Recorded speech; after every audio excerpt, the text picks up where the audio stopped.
નમસ્કાર મિત્રો, ફરી નવા વિડીયોમાં આપનું સ્વાગત છે. હું છું આપનો દોસ્ત વિવેક દવે અને આજે જઈ રહ્યો છું વિશ્વ વંદનીય પૂજ્ય મોરારી બાપુને મળવા.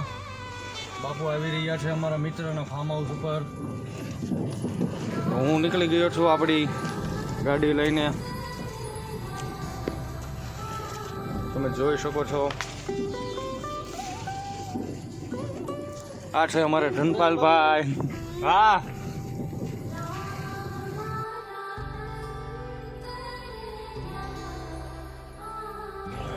તો ફાઇનલી મિત્રો પૂજ્ય બાપુ આવી ગયા છે. તમે જોઈ શકો છો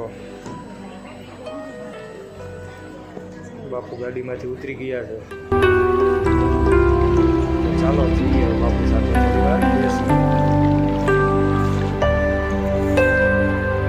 विश्वास एक राम